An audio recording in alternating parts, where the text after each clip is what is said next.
It's October, and that means Oktoberfest, and that means awesome cold beer.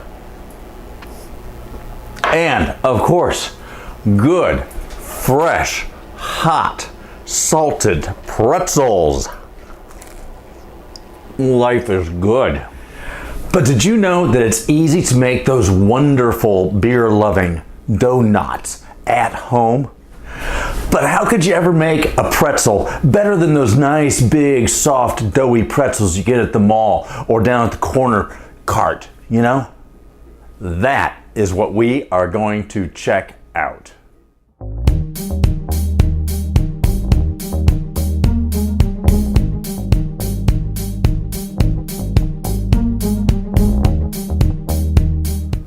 Hi, Ted here. Let's make some pretzels.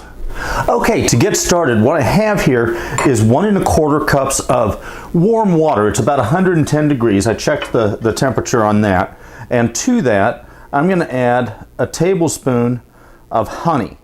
Now, what I like to do is to proof my yeast using honey instead of sugar, especially for like pizza doughs or pretzel doughs. It really, I know it sounds odd, but it really enhances the flavor. I would like to say I knew why, but I don't. But it really works well.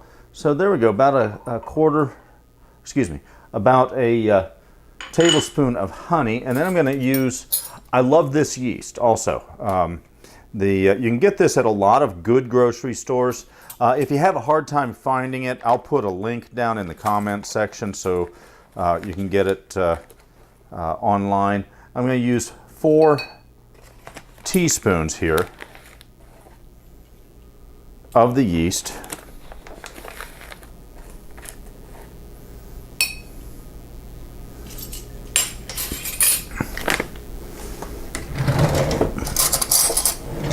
And I'm going to now stir to incorporate the yeast and the honey together. And I'm going to set this aside for about 10 or 15 minutes until it really starts to foam, so that you know that the yeast is good and it's active and you've gotten it going. So put it in a warm environment for about 10 or 15 minutes. Okay, so while that yeast is proofing, I'm going to go on to the next set of ingredients here. And I have 3 1/2 cups of bread flour. So I'm going to put that into my mixer's bowl right here. 3 1/2 cups bread flour. Then 1/3 cup of good quality sugar. 1 1/2 teaspoons of salt. And 2 tablespoons of melted butter.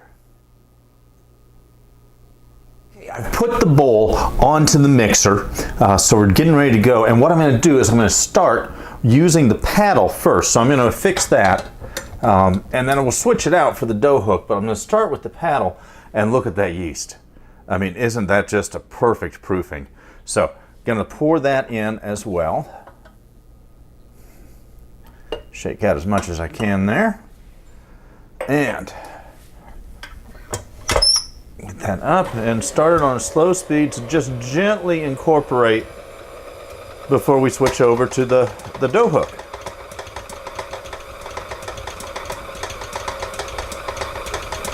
That looks good. Now I'll switch over to the hook. Okay, so I've got the dough hook going, and I'm going to let that sit at low speed and knead for about the next 6 to 8 minutes. So the mixing is done, and I will say this, I had to add an extra 1/4 cup of flour because it's an incredibly humid day here in Atlanta. The humidity in the air changes things a great deal. Back at home, my old house in Boulder, Colorado, I always had to add a lot more wet ingredients than the recipes typically called for. And that's normal. That's why these are called the culinary arts. So I'm going to take some olive oil and a bowl and fairly liberally spray the bowl.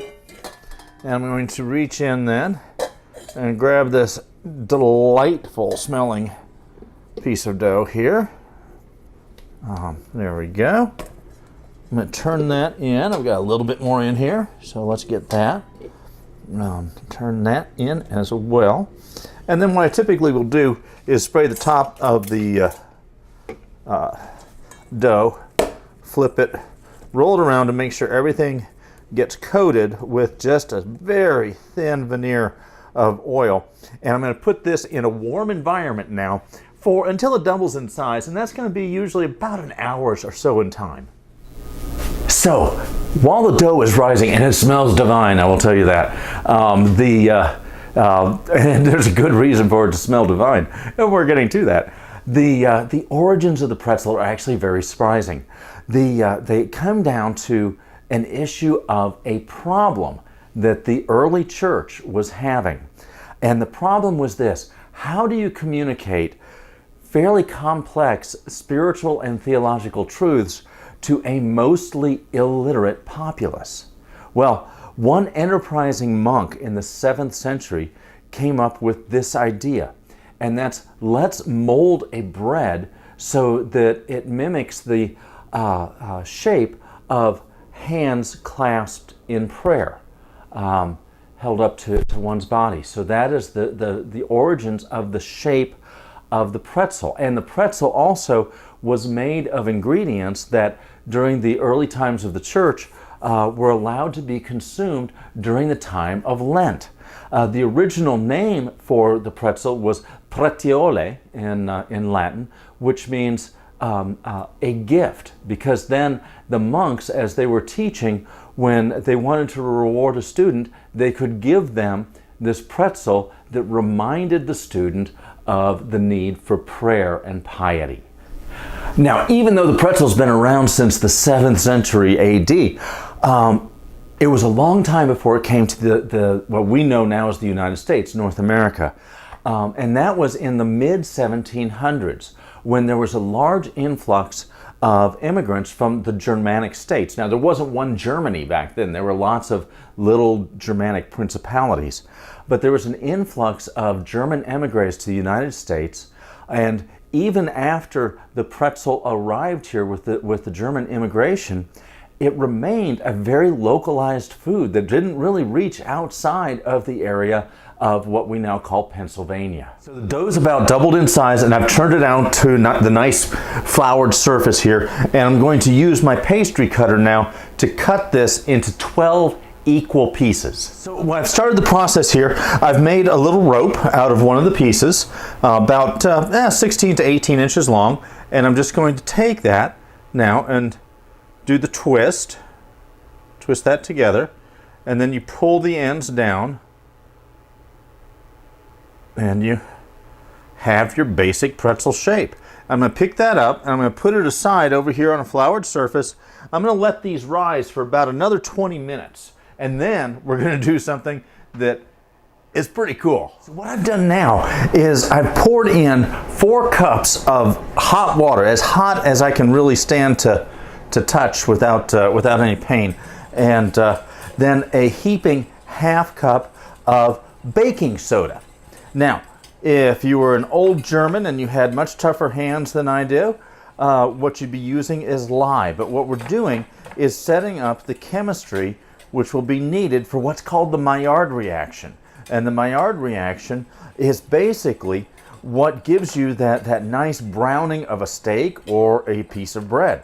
And this is why I call my baker friends really the chemists of the culinary industry, because they are dealing with so much of different chemical changes and how heat acts as a catalyst on that. So we'll stir this, and then I'm going to be dipping each pretzel into this mixture before putting it on the baking sheet. So here we go. Again, as hot as you can stand it, and incorporate as much as you can, but you won't get it all. And there we go. And that's going on the baking sheet. Put that right there.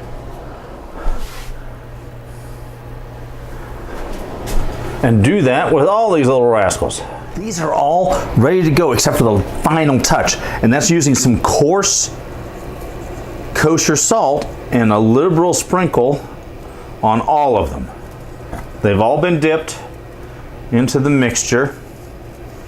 They all need some kosher salt now, and I have the oven now preheated to 450 degrees. So I'm going to put them in until they're golden brown, which different ovens differ, but that'll be for this oven about 6 to 8 minutes. And there, my friends, you go. Oh dear Lord, these things are good. I hope you've had fun with this, and I hope you make some pretzels for yourself and for your family and your friends. I can almost guarantee that you're going to be the first person in your neighborhood to do so. For more fun recipes, travel tips, and videos, check out our website at historybytheplate.com. Oh, and subscribe to our YouTube channel as well. It is fun and free. Happy cooking!